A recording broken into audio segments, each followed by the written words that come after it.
मैं शादीशुदा लोगों, मैं तो पत्नी पीड़ित कवि हूँ। तुलसी बाबा को पत्नी की प्रेरणा ने कवि बनाया था, मेरी लुगाई ने मुझको सता के कवि बना दिया। तब मैंने 4 पंक्तियां लिखी कि जिस दिन से पड़ गया हूँ शादी के झमेले में, जिस दिन से पड़ गया हूँ शादी के झमेले में, उस दिन से रो रहा हूँ किस्मत पे अकेले में। और तालियां अब मांगता हूँ। जिस दिन से पड़ गया हूँ शादी के झमेले में, उस दिन से रो रहा हूँ किस्मत पे अकेले में। और बेगम हमारी देखो एसी में सो रही है, सागर मियाँ पड़े हैं भैंसों के तबेले में।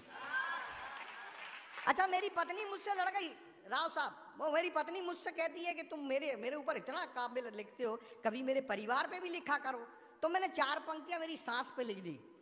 उसने मेरे को तलाक की धमकी दे दी। मैंने 4 पंक्तियां लिख दी कि जो दिल से दूर रहते हैं मैं उनको पास समझूंगा, जो दिल से दूर रहते हैं मैं उनको पास समझूंगा, तुम्हारे रिश्तेदारों को मैं अपना खास समझूंगा। कसम खाकर मैं कहता हूं तुम्हारे सर की मैं बेगम, मैं जिस औरत को देखूंगा उसी को सास समझूंगा। वो कहने लगी रहने दो, हम पे ही लिखो। तब मैंने 4 पंक्ति अपने बीवी के सौंदर्य पे लिखी कि काली काली भैंस जैसी का बताए कैसी कैसी, हवा जैसी भैया देखो मेरी घरवारी है। काली काली भैंस जैसी, बिल्कुल ऐसी। अगर इसको धोती पहना दी जाए तो कसम भगवान की मेरी निजी पत्नी लगता है ये। ताली बजाए जोर से कि काली काली भैंस जैसी का बताए कैसी कैसी, हवा जैसी भैया देखो मेरी घरवारी है। क्रेन से उठाए इसे, क्रेन से बिठाए इसे, जब जब घर आए क्रेन से उतारी है।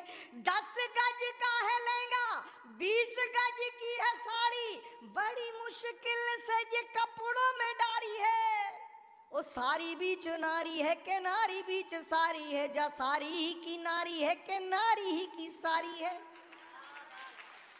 ये हास्य का। और फिर साहब मेरी समस्या इधर फंसी पड़ी है। मैंने फिर अपनी हिंदी में एक बात मेरी पत्नी से कही कि जब से हुई है शादी यानी पूरी बर्बादी, यातायात जिंदगी का जाम होके रह गया। कि जब से हुई है शादी यानी पूरी बर्बादी, यातायात जिंदगी का जाम होके रह गया। घर में भी काम करूं बाहर भी काम करूं, आदमी में खास था पर आम होके रह गया। रोज रोज मुझको सताए मेरी घरवाली, क्या करूं मैं जोरू का गुलाम होके रह गया। और घरवाली मेरी मुन्नी की तरह से नचती है, और संतोष सागर झंडू बाम होके रह गया। समस्या इधर फंसी पड़ी। बहुत सारी बातें मैं आपसे करूंगा। मैंने मफतलाल जी अपनी कविताएं पहले इसलिए टेक दी कि बाद में श्रोता बच्चे के नहीं बच्चे, तो अपन तो निपट लो। जब तक भोजन है खुद ही खा लो, ब्राह्मण आदमी है, खाने और कहने में चूक नहीं सकते, इसलिए अपन ही जीम लो। मैंने मफतलाल जी बिल्कुल नया प्रयोग, मैंने क्या किया, मैंने कहा जहां पर चांद शब्द का उपयोग किया बस सांड शब्द लगा दिया। अब आप आनंद लीजिएगा। सबसे पहला गीत कि बदली से निकला है सांड परदेसी पिया, लौट के तू घर आजा घर आजा। और एक गजल है, कितने दिनों के बाद गली में आज सांड निकला, तुम आए तो आया मुझे याद। ताली बजाओ। गली में आज सांड निकला।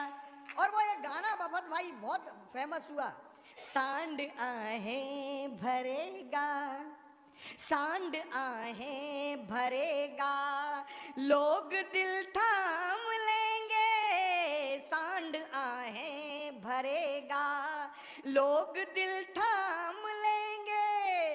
हुस्न की बात चली तो सब तेरा नाम लेंगे, सांड आए चौदवी का सांड। अब कमाल, एक ही शब्द क्या कमाल कर रहा है कि चौदवी का सांड हो या आफताब हो, जो भी हो तुम खुदा की कसम लाजवाब हो।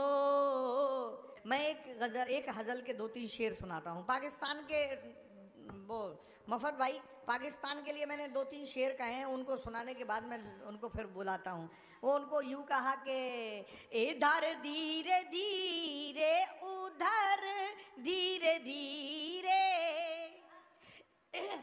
इधर धीरे धीरे उधर धीरे धीरे, इधर धीरे धीरे उधर धीरे धीरे, खुदेगी तुम्हारी कबर धीरे धीरे, खुदेगी तुम्हारी कबर और डॉक्टर साहब शेर सुनिए, मजा आ जाएगा कि पुलिस वाले थाने में सोते रहे तो, पुलिस वाले थाने में सोते पड़े हैं, चोरों ने तोड़े शटर धीरे धीरे, चोरों ने तोड़े शटर।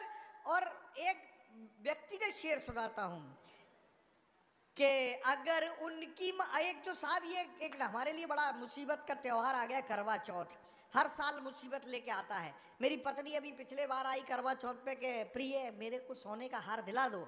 मैंने कहा प्रिय आजकल कवि सम्मेलन चल नहीं रहे हैं, इसलिए एक काम कर, तू चांदी के हार से काम चला ले। वो हाथ में रोटी लेके आ गई, खाऊं क्या, इधर रोटी अंदर उधर तुम्हारा दम बाहर।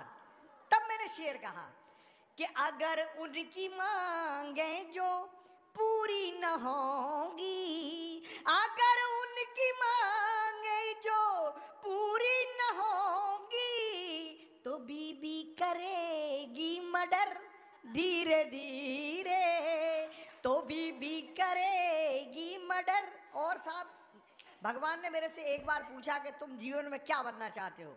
मैंने कहा नगर पालिका में पार्षद बनना चाहता हूँ।